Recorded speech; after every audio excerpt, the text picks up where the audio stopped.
Graça e paz, queridos.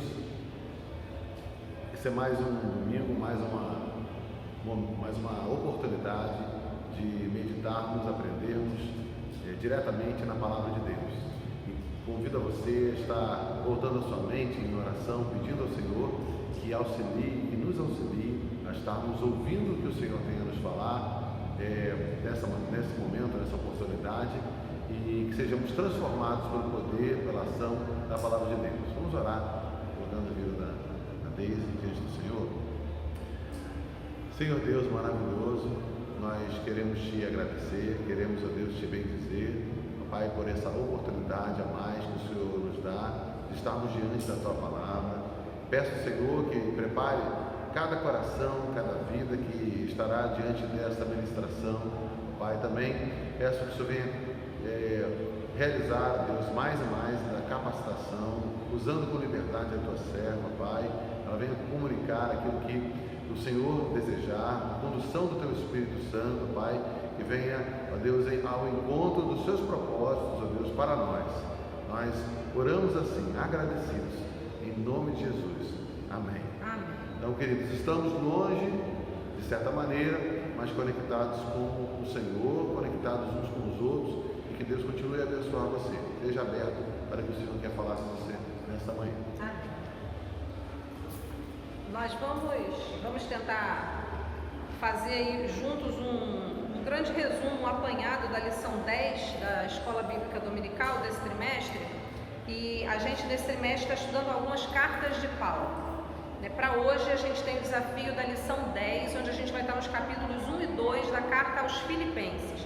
Eu vou pedir a ajuda dos pastores que estão presentes aqui comigo, pastor Estevam e pastor Jairo, para, por favor, se meu relógio está certinho agora, são 10h40. Vou pedir para o pastor Estevam, se puder, por favor, me dá um sinalzinho aí quando a gente tiver com 30 minutos de começado. É para a gente tentar ver se a gente em 40, 45 minutos no máximo a gente consegue encerrar aqui. Então, pastor, se o senhor puder, me dá essa força e agradeço.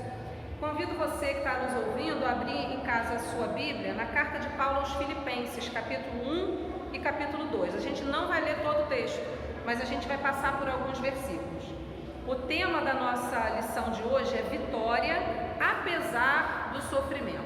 Essa palavrinha apesar, ela sempre indica alguma coisa que parece contrário à outra, Então, parece que experimentar vitória vai contra a experiência do sofrimento, mas na Bíblia a gente vai aprender que mesmo essas coisas aparentemente contraditórias, elas fazem parte da vida do cristão. É possível experimentar vitória a despeito do sofrimento, apesar do sofrimento.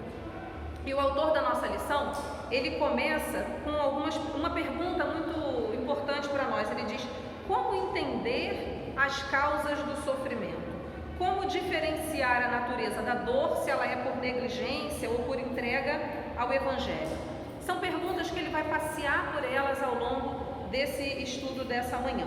E ele vai dizer para a gente, Paulo vai falar através da carta aos Filipenses, que mesmo no meio de uma dor legítima, uma dor verdadeira, uma dor intensa, uma dor profunda, isso também pode trazer benefícios para o reino de Deus. Uma coisa importante da gente lembrar é que em todo o Evangelho, em nenhum momento a gente recebe de Deus essa mensagem triunfalista, de que o cristão não sofre, de que o cristão não passa por problemas, muito pelo contrário. Em toda a história da Bíblia, a gente vê homens e mulheres de Deus que passam por crises, que passam por sofrimentos, mas que encontram um propósito e um sentido nesse sofrimento, para caminhar com o Senhor, E para experimentar a vitória, ser um vitorioso, uma vitoriosa no meio do sofrimento e apesar do sofrimento. O primeiro tópico da nossa lição, ele diz assim: vitória apesar do sofrimento é possível quando em todo tempo entendemos a utilização da nossa vida no reino de Deus. Olha que interessante, a ideia aqui é que a gente consegue experimentar vitória no meio do sofrimento quando a gente entende que a nossa vida não é mais nossa. A nossa vida, ela tem um propósito que é para o reino de Deus, que é para a glória de Deus. A nossa vida encontra uma utilidade na comunicação do reino de Deus. Então, aquilo que pode parecer um sofrimento momentâneo, ou que pode parecer uma derrota momentânea, é perfeitamente possível de ser usado por Deus como um modo de propagação do reino, como uma expressão de vitória do Senhor. Convido você a abrir sua Bíblia no verso 12 de Filipenses capítulo 1. Também está na sua revista, se você quiser e preferir acompanhar por aí. Filipenses 1, 12.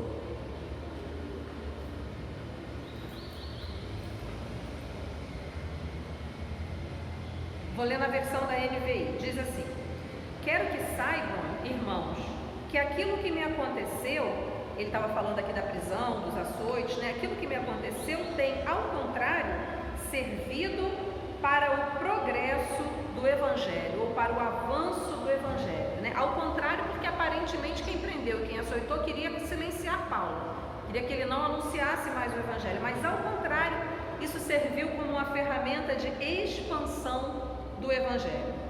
Na sua revista, se você está acompanhando com a revista dos adultos, eu quero destacar logo o primeiro trecho desse primeiro tópico aí, né?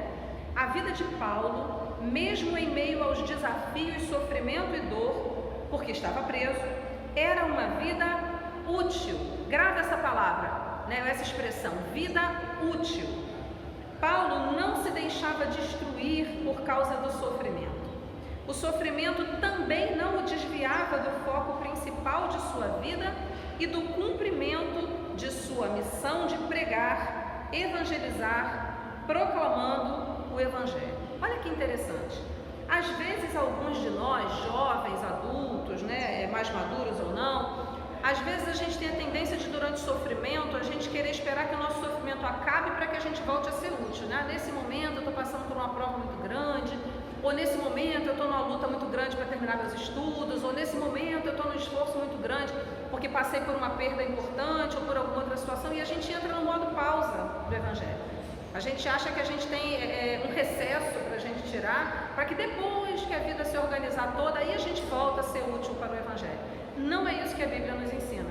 Paulo mostra para a gente que durante o sofrimento, durante a dor, no meio das cadeias, no meio dos açoites, ele continuava sendo útil para o Evangelho de Deus. Servos úteis é o que a gente precisa clamar ao Senhor que nós sejamos, né? Seguindo, pensavam, né, quem prendeu Paulo, quem açoitou Paulo, pensavam que agora Paulo estava preso, haveria uma dispersão e um abandono da fé. Mas a verdade do Evangelho não foi e jamais será destruída. Ela sempre prevalecerá. Que coisa interessante. Eu comentava ainda há pouco com o pastor Estevão, né, pastor Jair, a gente estava conversando, dizendo que quando eu estudei essa lição, eu fiquei pensando muito na questão que a gente está vivendo agora com a questão da pandemia do Covid-19, né, do coronavírus. É claro que, guardadas as devidas proporções, a gente não está passando nem perto do que Paulo passou, né?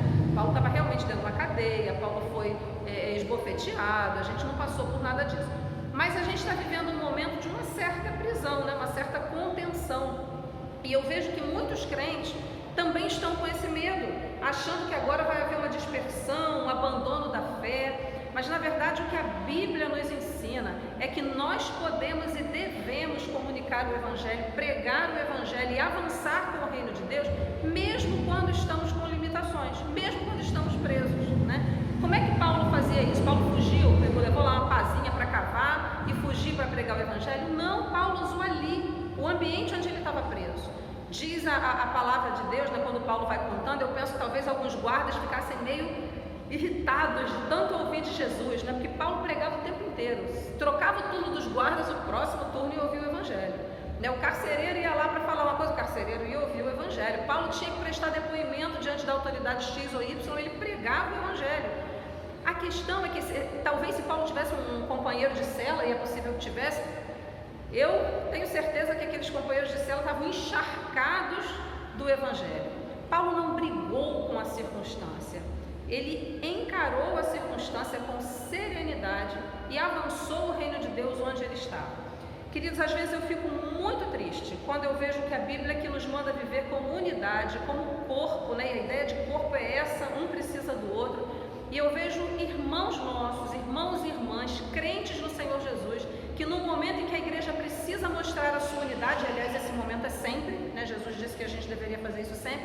São irmãos que levantam com contenda no meio do povo de Deus, são irmãos que levantam provocação no meio do povo de Deus, são irmãos que ironizam, e se você não sabe, meu irmão, minha irmã, a ironia é uma forma manifesta do ódio, é uma forma velada de ódio manifesto. Irmãos que ironizam a conduta da igreja, menosprezando a obediência que a igreja tem mostrado às autoridades legais, como a palavra do Senhor nos orienta a fazer. Meu querido, minha querida, se o tempo que você passa falando contra a autoridade da sua igreja, falando contra as autoridades governamentais, o tempo que você passa falando contra a conduta da igreja, você investisse em testemunho de Deus, em oração e na busca de unidade, como o Evangelho de Deus avançaria. Como o Senhor deseja ver homens e mulheres, crianças, jovens, adolescentes, anciãos, unidos entre si, proclamando o reino de Deus. Jesus derramou a sua alma na cruz e antes de morrer ele fez uma oração linda em meu favor e em seu favor. Essa oração está lá, é chamada de oração sacerdotal de Jesus, está lá no Evangelho de João, capítulo 17. Jesus derrama a sua alma pedindo a Deus que nós fôssemos um, tal qual ele é um com o Pai, porque dessa forma o mundo creria. E a gente vê muitas vezes pessoas que, ao invés de aproveitarem essa situação do confinamento para o avanço do reino, como Paulo soube fazer quando estava confinado, são pessoas que desafiam a todo tempo e com isso dão um mau testemunho do reino de Deus, envergonham o reino de Deus e não fazem o que a autoridade do nome de Deus nos orienta a fazer. Insta a tempo e fora de tempo, anuncia o reino de Deus em qualquer circunstância, mostre um coração alegre, grato, viva, pague o preço de ser um com o corpo de Cristo, como Cristo pagou o preço de ser um comigo e com você. Vamos viver o Evangelho do Senhor. Mas retornando aqui ainda nesse primeiro ponto, olha o que diz ainda a palavra de Deus. O foco da nossa missão sempre é o progresso do Evangelho, não é o nosso progresso pessoal, não é mostrar que a nossa opinião é melhor do que a de A, B ou C, mas que o reino de Deus apareça.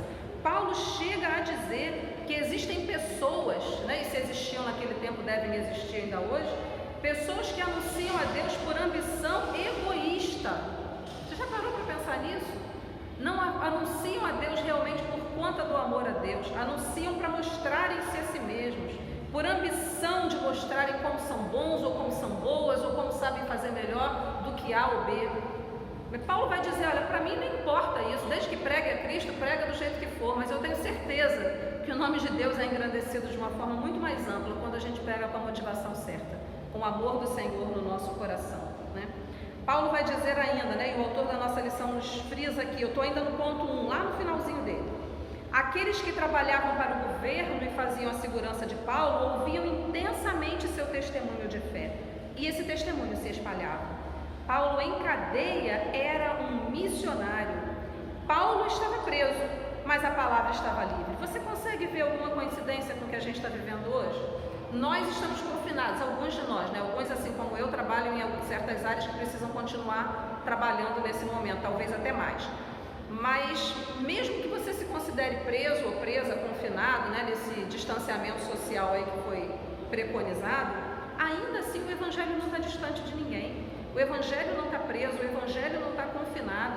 E se nós usarmos essas oportunidades que temos para proclamar a Jesus para os nossos vizinhos, para os de dentro da nossa casa, para aquele que a gente encontra quando precisa sair, seja para ir à farmácia, ao mercado, alguma coisa, se nós proclamarmos o reino de Deus insistentemente, se nós encharcarmos as pessoas com misericórdia, com graça, com amor, nós vamos fazer com que o reino de Deus avance.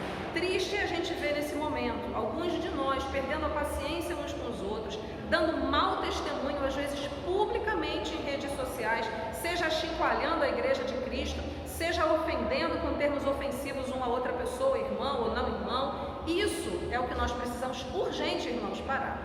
O avanço do reino de Deus depende muito menos da minha competência e da sua, e muito mais da nossa obediência ao Senhor. Ele é o Senhor da seara, Ele é quem faz o Evangelho avançar.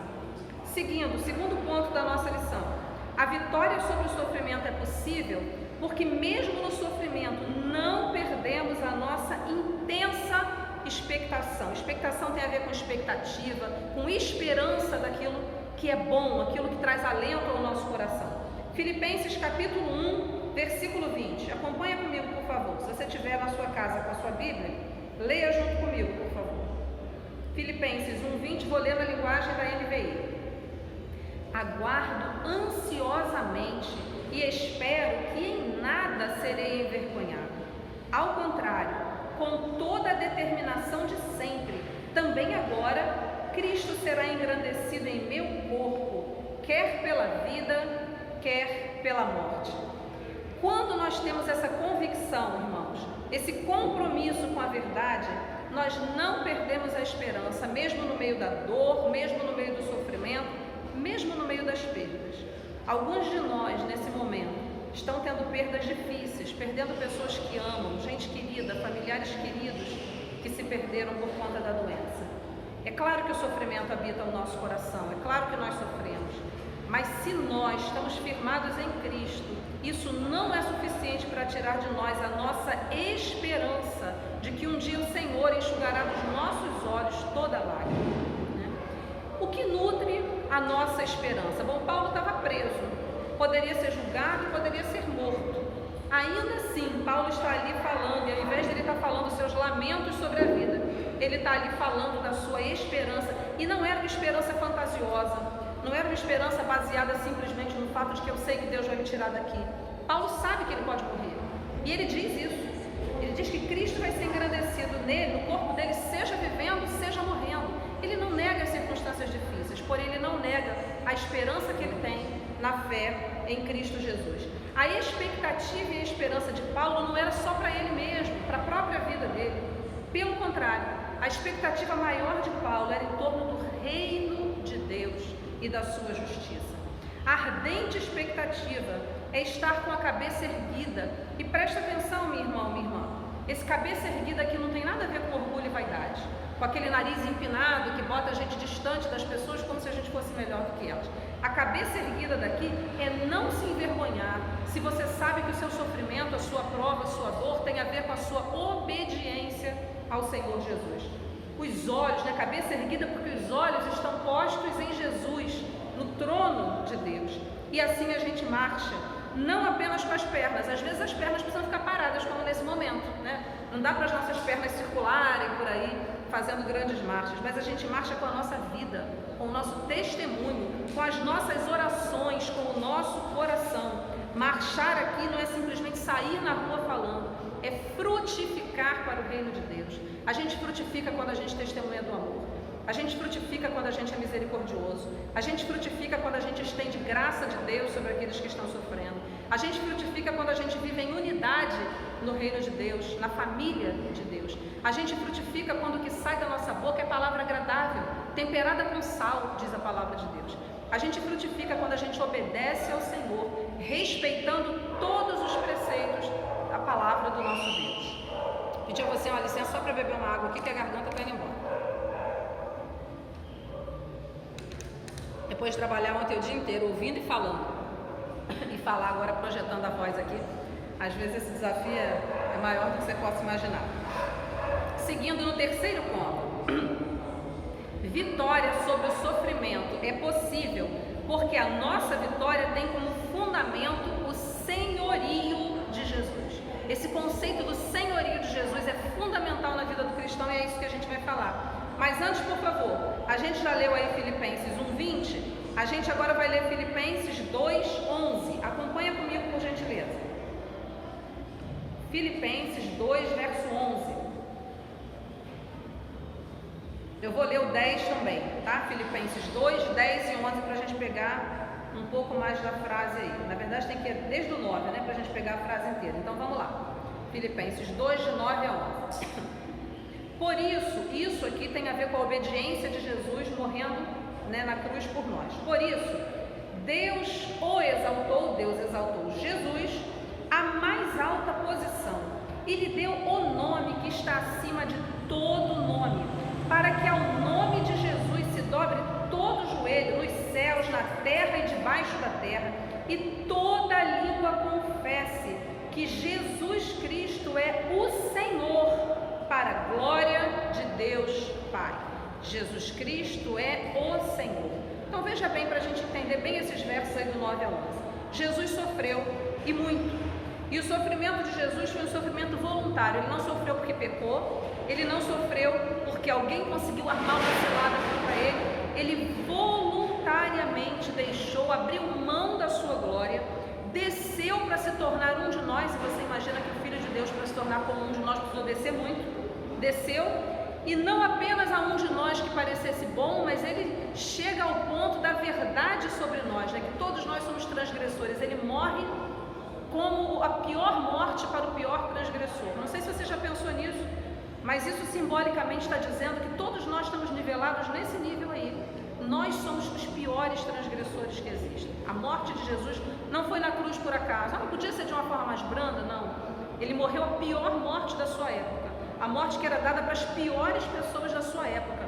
Para deixar bem claro para nós que nós não somos só um pouquinho ruins, não. Nós somos os piores.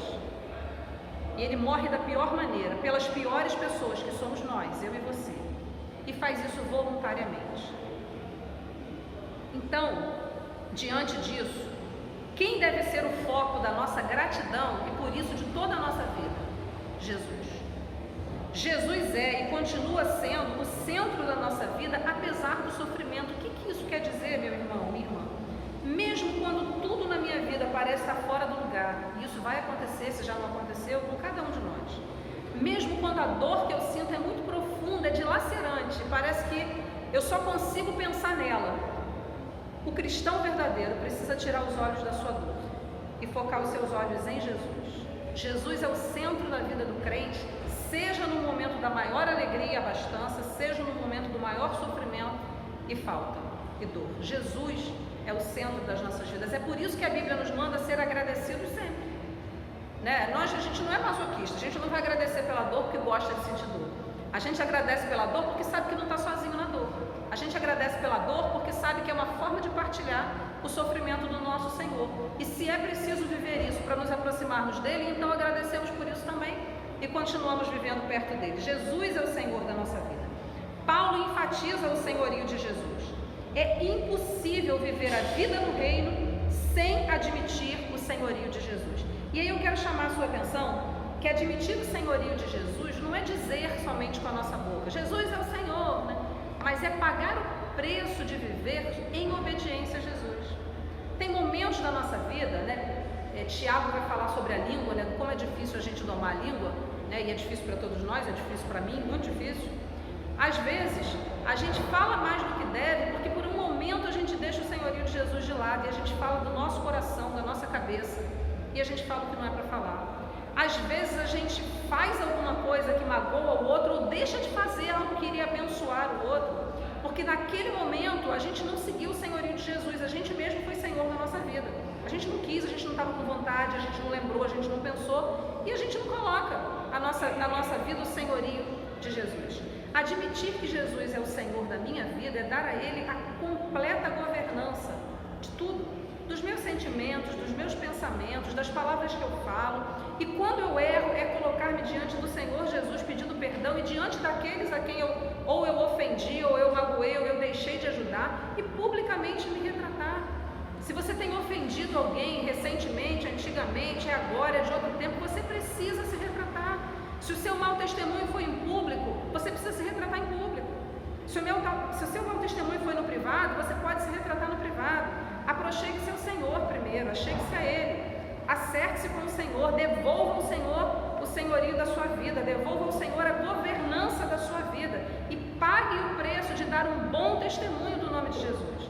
O mundo carece de conhecer Jesus e Jesus não vai descer à terra novamente agora, Ele vai descer quando Ele vier buscar a sua igreja.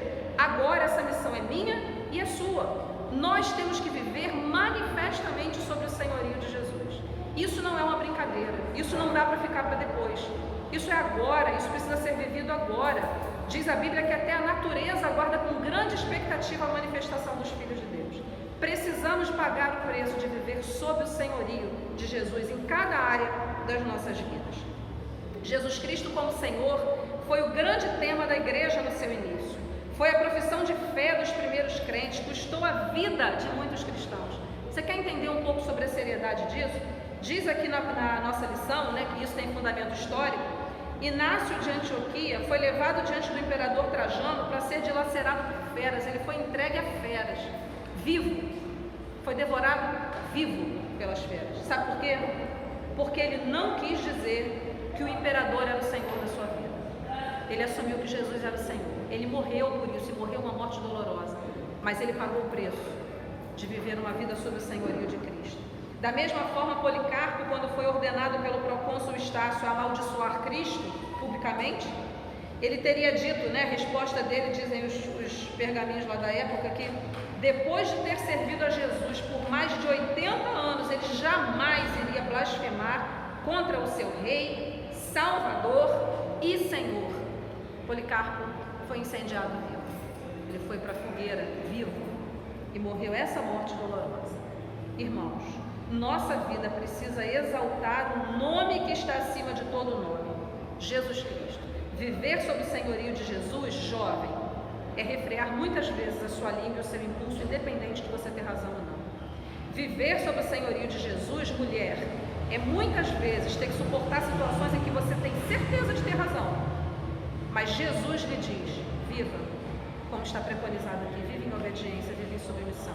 Viver como Jesus, homens, é assumir a postura, não a que parece ser a postura masculina do nosso tempo, né? A postura de quem fala o que quer, agride como quer. A postura de Jesus é de dar a segunda face, é de testemunhar o amor, é de arregaçar as mangas e às vezes abrir mão do seu próprio descanso, mas viver incansavelmente pelo reino de Deus e pela sua justiça. Precisamos viver o senhorio de Jesus na vida da igreja. Seguindo, vitória sobre o sofrimento é possível quando aprendemos a nos alegrar sempre no Senhor. Filipenses 2, 17 e 18. Vou ler na versão NVI também. Contudo, mesmo que eu esteja sendo derramado como oferta de bebida sobre o serviço que provém da fé que vocês têm, o sacrifício que oferecem a Deus, estou alegre e me regozijo com todos vocês.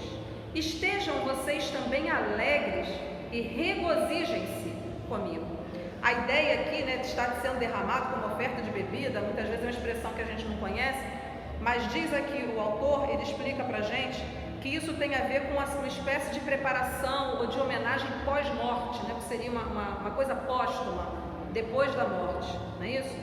E Paulo vai dizer que mesmo que ele tivesse assim, já a caminho da morte, ainda assim ele se alegrava, porque ele estava vendo que isso tinha um avanço para o reino de Deus. Agora o autor destaca algo muito interessante também nesse trecho aqui, que eu gostaria que eu e você pensássemos.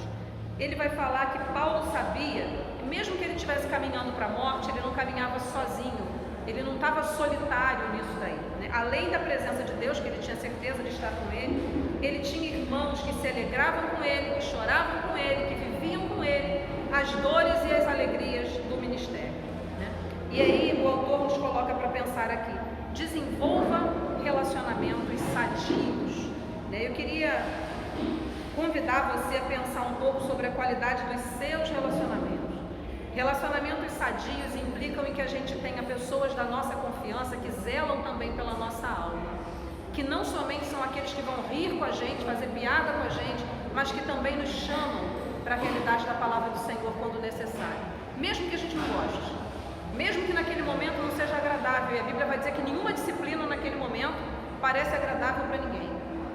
Mas relacionamentos sadios são aqueles que nos confrontam, se preciso, com a palavra de Deus. Relacionamentos sadios são aqueles que não empurram a gente para cair, mas são aqueles que dão a mão e erguem a gente. Relacionamentos sadios são aqueles que, mesmo que você não goste do que está ouvindo, você tem certeza de que você é amado por aquele que está te dizendo aquelas palavras. Relacionamento sadio é aquele que você pode contar mesmo as coisas mais dolorosas que lhe acontecem, que você não vai ser julgado e crucificado.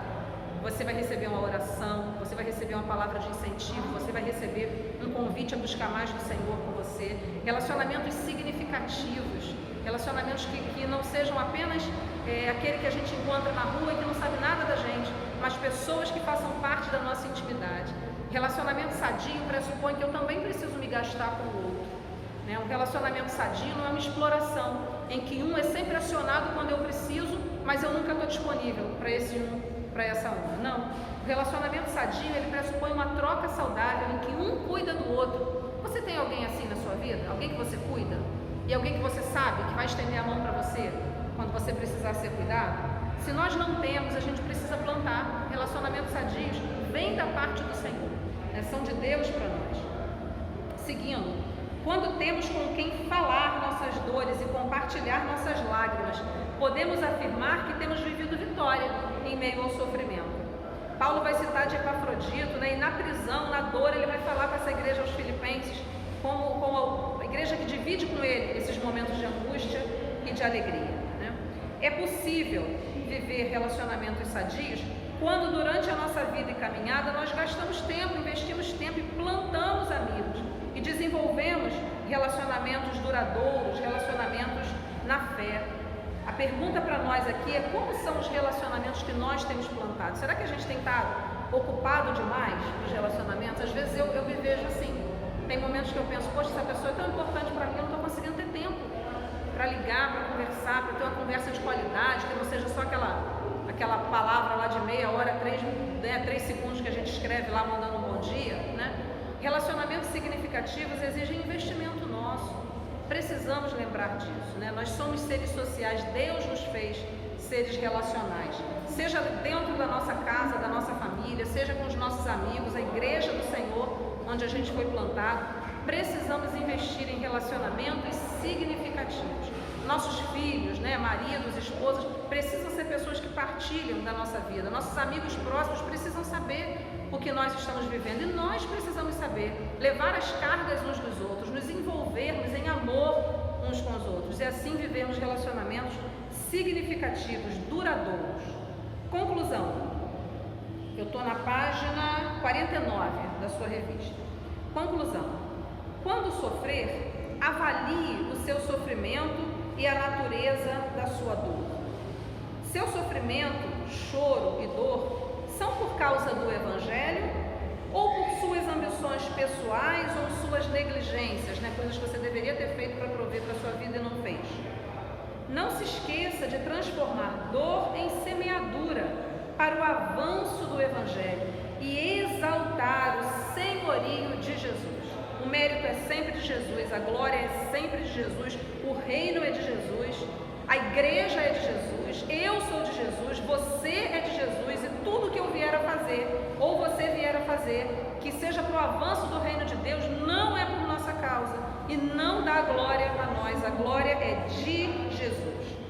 O que fazer então para viver a vitória sobre o sofrimento? E aí a gente vai destacar os 3 pontos que o nosso autor nos pede para pensar. Primeiro, entenda que o sofrimento é algo natural na vida humana. A gente vive tempos em que a gente é tão destinado para a alegria, né, para o prazer, para as coisas que nos agradam, que às vezes um pequeno sofrimento nos tira do lugar, né, nos desapruma totalmente. Mas o sofrimento ele faz parte da vida. Ele virá sobre todos nós de muitas maneiras e em muitos momentos. Quando a gente entende isso, que o sofrimento é inerente à nossa vida de pecado, neste mundo de pecado, neste tempo, a gente começa a ter uma outra perspectiva. Segundo, saiba diferenciar sofrimento por negligência, erro ou sofrimento natural com sofrimento por fidelidade ao Evangelho. Né? Se o seu sofrimento, se o meu sofrimento é porque nós pecamos, seja deixando de fazer algo que deveríamos, né? Sendo negligente, seja fazendo algo que não deveríamos, né? Por desobediência, se nós estamos sofrendo por isso, o que Deus espera de mim e de você? Ele espera o nosso arrependimento, a nossa contrição, o nosso joelho no chão, o nosso choro, a confissão do nosso pecado e o abandono dele. Essa é a conduta que se espera do cristão que está sofrendo por negligência ou por erro, por pecado, né? É choro, arrependimento, confissão e abandono do pecado. Agora, se o nosso sofrimento é por fidelidade ao Evangelho, então o que Deus espera de nós, obrigada pastor, é alegria no nosso coração. Eu estou partilhando no sofrimento do meu mestre, do meu Senhor, é esperança, não estou sozinho, esse meu sofrimento tem um prazo de validade, Deus está comigo até o fim, é fé e é coragem para prosseguir, avançar com o reino de Deus. Percebe a diferença? Se o sofrimento é pelo pecado, não tem motivo nenhum para a gente se orgulhar. Estou sofrendo porque fiz algo errado, estou sofrendo porque não plantei para a minha vida para esse tempo, fui negligente com a palavra de Deus até aqui, fui negligente com os meus deveres como mulher, fui negligente com os meus deveres como homem, fui negligente com os meus deveres como filho, fui negligente com os meus deveres ou as minhas obrigações como pessoa ser para a gente colocar a nossa cara no pó, é para a gente se arrepender, chorar, confessar e mudar a nossa postura. Mas se o nosso sofrimento é porque somos fiéis ao Senhor, é porque alguém esperava que a gente falasse mal da igreja de Cristo, do Senhor da igreja, é porque alguém esperava que a gente abandonasse a nossa fé.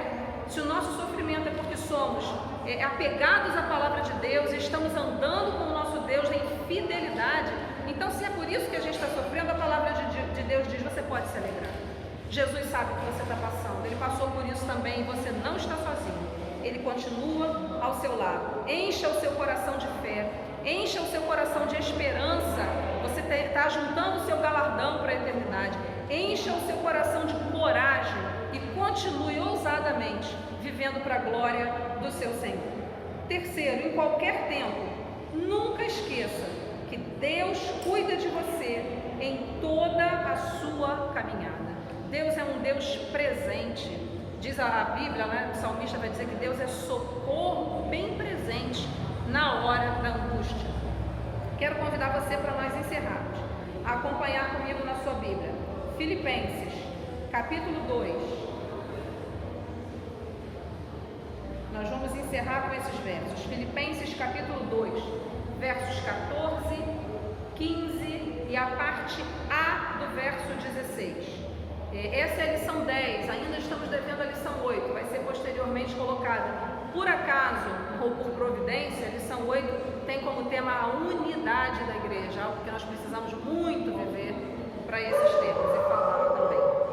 Então, encerrando, Filipenses 2, versos 14, 15 e 16, a parte A do 16. Eu vou convidar quem pôde, nesse momento, estar aqui com a gente, pastor Jairo, pastor Estevam, a irmã Lenilson, se tiverem com suas Bíblias aí, for NVI, vou convidar cada um do seu lugarzinho mesmo, com o distanciamento que a gente precisa aí. Vamos ler juntos, bem bonito esse trecho. Se você está na sua casa nos ouvindo, abra sua Bíblia, leia conosco também. A parte A do verso 16 é só a primeira frase, tá bom? Até a palavra vida. Então vamos lá, no 3, 1, 2, 3. Façam tudo sem queixas nem discussões, para que venham a tornar-se puros e irrepreensíveis, filhos de Deus inculpáveis no meio de uma geração corrompida e depravada, na qual vocês brilham como estrelas no universo, retendo firmemente a palavra da vida. Amém. Sem queixa, sem discussão. A finalidade disso é nos tornar puros, irrepreensíveis, inculpáveis no meio de uma geração corrompida e depravada que precisa ver em nós o brilho de Jesus. Nós brilhamos como estrelas no universo. E brilhamos como? Retendo firmemente a palavra da vida.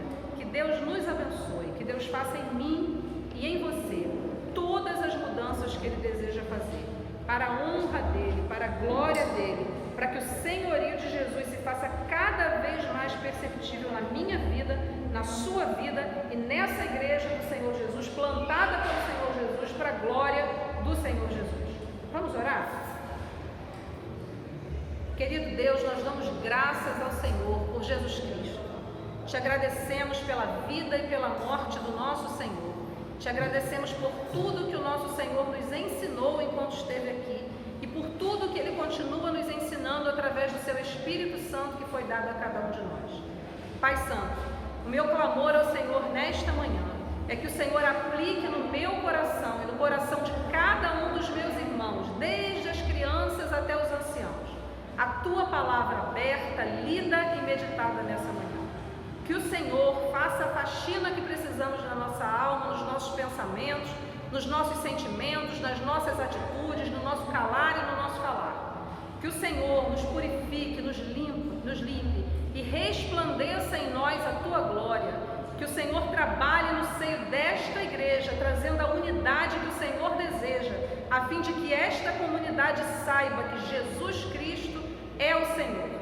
Perdoa, Senhor, a multidão dos nossos pecados e fica conosco. É o que nós te pedimos em nome de Jesus.